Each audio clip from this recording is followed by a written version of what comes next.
નમસ્કાર દર્શક મિત્રો, ચાલો આજે હું તમને એક નવું પક્ષી એટલે બગલું એના વિશેની માહિતી આપું. આમ તો સામાન્ય રીતે જળાશયની આસપાસ કાદવ કીચડવાળો વિસ્તાર હોય, ખેડાતી જમીન હોય અને ગાય કે ભેંસ જેવા ઢોર એના પગની વચ્ચે અહીં તહીં આ ભમતું અણીદાર સાંચ અને લાંબા પગ ધરાવતું પક્ષી એટલે કે આ બગલું ક્યારેક ક્યારેક એકલું પણ આપને જોવા મળે છે અને મોટા ભાગે એ ટોળાની અંદર ફરતું હોય છે. બગલાની લગભગ વાત કરીએ તો 17 જેટલી પ્રજાતિઓ છે અને 60 જેટલી જાતિઓ છે. મોટા ભાગે પાણી ભરાતું હોય એવા સ્થળે, તળાવનો કિનારો હોય, ડાંગરની ક્યારી હોય, કૂવાના પાળિયા જેવી જગ્યાઓએ એકલ અને ધ્યાનસ્થ રીતે આ બગલું છે એ લાંબા સમય સુધી સ્થિર ઊભા રહીને અચાનક ઝડપથી એ ભક્ષને પકડે છે, અર્થાત શિકાર કરે છે, એનો ખોરાક શોધે છે. આમ તો કેટલાક બગલાઓ ખેતર કે ઘાસમાં ફરતી ગાય કે ભેંસ એના જેવા પ્રાણીઓ છે એના પગ વચ્ચે પણ ચપળતાથી હરતા ફરતા હોય છે અને કીટકોનું ભક્ષણ કરતા હોય છે, જેને મોટા ભાગે ઢોર બગલા તરીકે આપણે ઓળખાવી શકાય. ઢોર બગલાને લાંબી ડોક અને ટૂંકી સાંચ ઉપરાંત શ્વેત રંગ, સફેદ રંગ આપને જોવા મળે છે.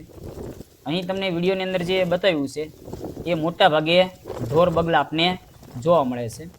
સફેદ રંગ અને સાથે સાથે તમે જુઓ તો એની ડોક પણ તમને સહેજ એ રાખોડી રંગની આપને કે કેસરી કલર જેવી આપને જોવા મળે છે. આમ તો ગુજરાતમાં તે તળાવ કે ડાંગરની ક્યારી હોય, ખાબોચિયા હોય, ભીના સ્થળો હોય ત્યાં આપને મોટા ભાગે જોવા મળતું હોય છે. અને જ્યારે તે ઉડે ત્યારે સફેદ રંગ છે એ મોટા ભાગે દેખાતો હોય. તેમના ખોરાકની અંદર વાત કરીએ તો ઘણી વખત નાની માછલીઓ, દેડકા, કીટકો કે નાના પક્ષી કે સસ્તન પણ આપને જોવા મળે છે.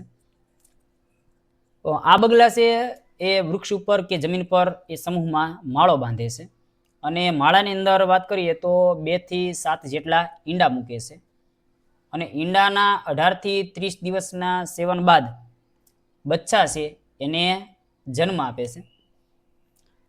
બચ્ચા છે લગભગ માળાની અંદર 30 થી 40 દિવસ સુધી રહે છે. આમ તો એકલવાયુ જીવન પસાર કરનાર આ બગલું છે એની સાંચ ઘેરી પીળી હોય, માથા પર કાળા પીંછા પણ આપને જોવા મળતા હોય, ક્યારેક ક્યારેક કલગી પણ આપને જોવા મળતી હોય. છાતી કે પેટ એ શ્વેત અર્થાત સફેદ રંગનું પણ આપને જોવા મળતું હોય છે. ઘણી વખત અમુક બગલા રાતે ફરતા હોય જેને રાત બગલું તરીકે પણ ઓળખવામાં આવે છે. વળી વાત કરીએ તો મોટું બગલું છે એ 0.75 થી 1 મીટર જેટલું પણ લાંબુ હોય, તેના પગ કાળા અને ચાંચ પીળી હોય જે પ્રજનન સમયે કાળી બનતી હોય. નાનું બગલું છે મોટા બગલા કરતાં નાનું અને નાનેરું હોય, જેની કદની વાત કરીએ તો 0.50 થી 0.60 મીટર જેટલું હોય.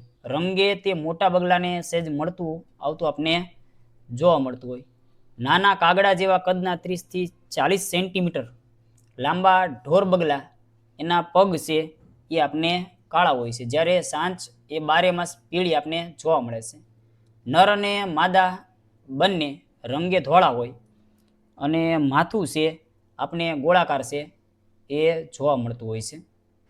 ગુજરાતમાં જોવા મળતા અન્ય બગલા એમાં દરિયાઈ બગલું, નાનું લીલું બગલું, જાંબલી બગલું તથા કબૂર બગલા એનો પણ આપણે સમાવેશ કરી શકાય. આમ બગલા છે એની ઘણી બધી પ્રજાતિઓ એ આપણે અહીંયા જોવા મળે છે. ગુજરાતમાં પણ એની ઘણી બધી પ્રજાતિઓ છે એ જોવા મળતી હોય, જે મોટાભાગે નદીના કિનારે કાદવ કીચડવાળા વિસ્તાર કે ખેતરાવ જમીનની અંદર આપણે જોવા મળે છે. તો આવી સામાન્ય માહિતી મેં તમને આ વિડીયોની અંદર આપવાની કોશિશ કરી છે. જો તમને વિડીયો ગમ્યો હોય તો તેને લાઈક કરો, શેર કરો અને અમારી ચેનલને સબસ્ક્રાઈબ કરો.